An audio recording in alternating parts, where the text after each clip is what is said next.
What if the voice you hear when you're all alone isn't just the house settling? Our minds are powerful things, capable of creating entire realities. But sometimes, reality itself is what's hard to believe. There's a razor-thin line between a paranormal experience and a psychological one. On one side, you have psychosis, a condition where the mind creates its own reality. On the other, you have centuries of stories from every culture on Earth about encounters with the paranormal. Tonight, we're exploring that terrifying gray area. We have 5 stories about people who found themselves trapped in that space, forced to ask a terrifying question: is my house haunted, or is my mind? Story 1. The Nurse in the Asylum. When a young woman inherited a huge historic building from her grandfather, she wasn't sure what to do.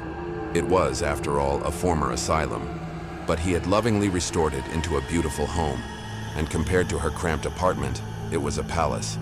So she decided to move in. Life was quiet at first, but the woman had her own history, a recent diagnosis of schizophrenia. Until then, her symptoms had been managed, and she'd never actually seen things that weren't there. That's what made the first sighting so jarring. Late one night, walking down one of the long, empty hallways, she saw her.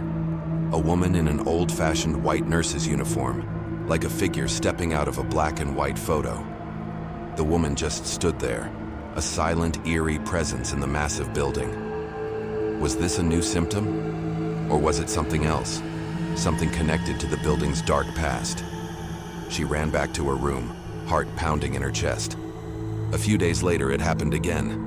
This time, the nurse turned and stared right at her, a wicked smile slowly spreading across her pale face.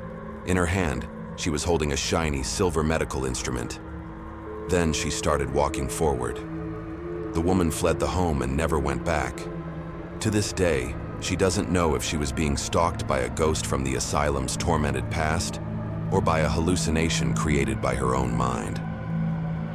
Story 2. The Man in the Static.